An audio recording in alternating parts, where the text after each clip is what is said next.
हमारे सभी सम्माननीय मार्गदर्शकगण और उपस्थित भाई और बहनों, सबसे पहले मैं आप सबको बहुत बहुत बधाई देता हूँ इस सेल को कि इसका कार्य बहुत अच्छे तरीके से शुरू है और देश भर में हमारे सभी सरकार भी इस प्रकार से कार्य करे, इसलिए हमारे तरफ से अच्छे प्रयास भी हुए हैं।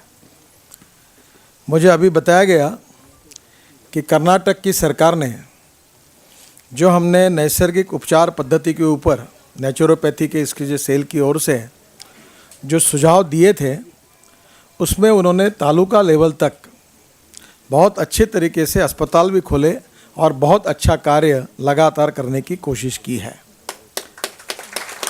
कुछ जगह पर और काम अच्छा होने की आवश्यकता है, जिसकी जानकारी मुझे मिलेगी तो मैं मुख्यमंत्रियों से चर्चा करूंगा। भारतीय जनता पार्टी इतिहास, विरासत और संस्कृति और मूल्याधिष्ठित राजनीति का वारसा लेकर आगे जा रही है और इसके साथ साथ विज्ञान, तंत्र विज्ञान, इंफॉर्मेशन टेक्नोलॉजी और बायोटेक्नोलॉजी का भी उपयोग करके हम भविष्य के हिंदुस्तान का निर्माण करना चाहते हैं। आयुर्वेद हो, नेचुरोपैथी हो, अल्टरनेटिव पैथीज हो, इन सब में हमारे भारतीयों ने बहुत अच्छा संशोधन भी किया है, विकास भी किया है। दो प्रकार से इसका महत्व है कि एक, ये हमारे विरासत से जुड़ा हुआ तत्वज्ञान है और इसके आधार पर ये उपचार पद्धति वर्ल्ड में सभी लोगों तक पहुंचाना, यानी एक प्रकार से भारतीयता को दुनिया के पास पहुंचाने वाली बात होगी और इसलिए आग्रह से हम सबको इसको आगे बढ़ाना है। It is a part of commitment as far as BJP is concern. दूसरी बात, मैं आपसे प्रार्थना करूंगा कि बीजेपी की जो विज़न है कि बीजेपी किस प्रकार के भविष्य का हिंदुस्तान निर्माण करना चाहती है, इसके लिए आप अभी तुरंत मुझे आपकी सोच नेचुरोपैथी के बारे में जो चाहते हैं वो तुरंत मुझे तैयार करके दीजिए, ताकि उसमें एक चैप्टर नेचुरोपैथी का रहेगा और वो बीजेपी का मिशन रहेगा कि हम निश्चित रूप से उसको पूरा करेंगे। भारत माता की जय हो। तीसरी बात जो मैं बहुत महत्वपूर्ण मानता हूँ कि 1967 में पंडित दीनदयाल उपाध्याय जी ने वॉर अगेंस्ट पॉवर्टी इस शब्द का प्रयोग किया था। भारतीय जनता पार्टी का विचार ये कहता है कि भय, भूख, आतंक और भ्रष्टाचार से मुक्त हिंदुस्तान, गांव, गरीब, मजदूर, किसान का कल्याण और गरीबी से मुक्त अगर हिंदुस्तान तैयार करना है तो सबसे पहली बात है कि रोजगार की निर्मित करनी होगी। रोजगार की निर्मित किए बिना गरीबी दूर नहीं हो सकती और नेचुरोपैथी का ये फील्ड ऐसा है कि जो कम से कम देश में 15 से 20 लाख लोगों को बहुत अच्छे तरीके से रोजगार दे सकता है। ये इसकी विशेषता है। आत्मा और मन हमारे लिए बहुत महत्वपूर्ण है। संस्कृति, इतिहास और विरासत ये हमारे लिए बहुत महत्वपूर्ण है। और धर्म, जिसका अर्थ विवेकानंद जी को 150 साल अब पूरे हुए हैं और उन्होंने जिस बात का जिक्र शिकागो के उनके भाषण में, ऐतिहासिक भाषण में किया था, तब उन्होंने ये कहा था कि मेरा धर्म श्रेष्ठ है और मेरा भगवान श्रेष्ठ है। ये कहने के लिए मैं आया नहीं, मुझे ऐसा नहीं कहना है। मुझे ये कहना है कि आपका भी भगवान श्रेष्ठ है, आपका भी धर्म श्रेष्ठ है और आपने आपके भगवान की अगर पूजा की तो इसका मतलब आपने सभी भगवानों की पूजा की, यही इसका अर्थ हम मानते हैं। तो मुझे लगता है कि धर्म का अर्थ जो है, जो सुप्रीम कोर्ट ने धर्म की व्याख्या की, वो सबसे अच्छी है कि वे ऑफ लाइफ, हमारे जीवन जीने के पद्धति को सुप्रीम कोर्ट ने धर्म और हिंदुत्व के साथ जोड़ा है।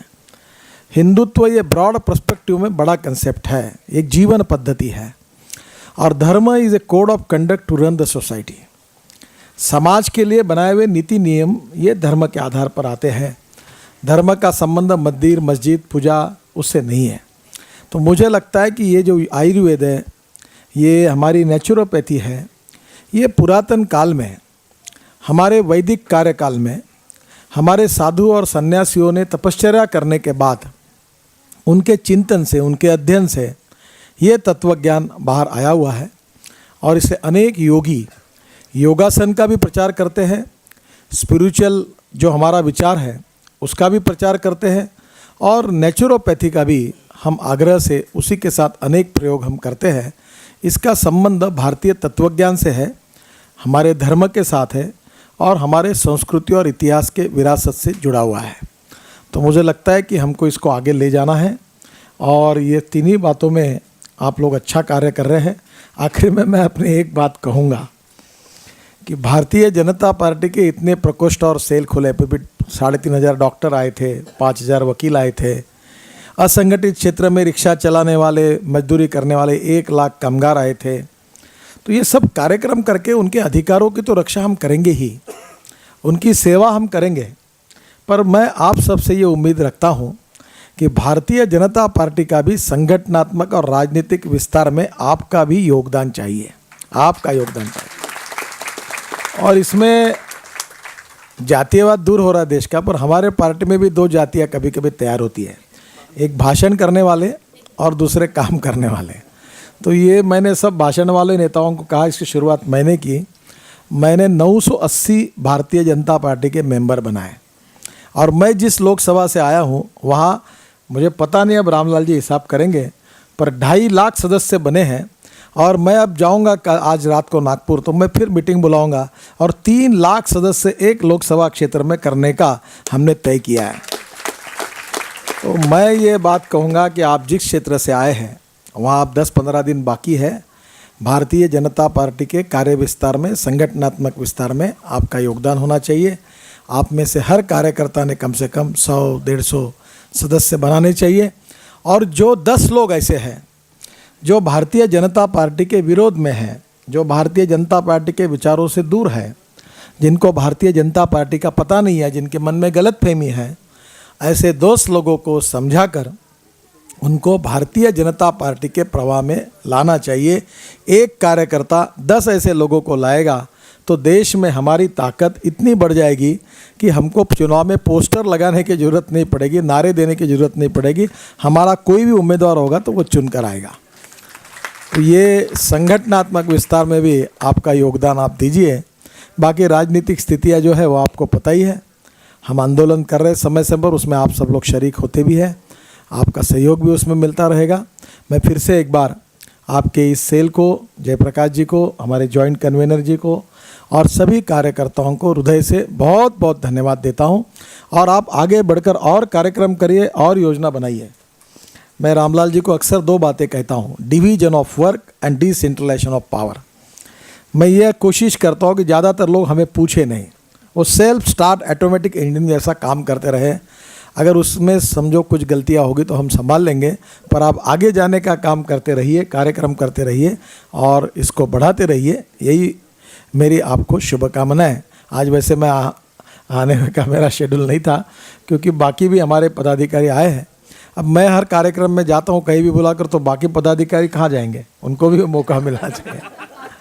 तो आज मैं केवल दीप प्रज्वलन के लिए आया था, पर फिर भी मुझे कहा मैं 2 मिनट बोलना चाहता था, तो मेरी मन की बात भी कहने का मौका मुझे मिला। आपको बहुत बहुत बधाई, धन्यवाद।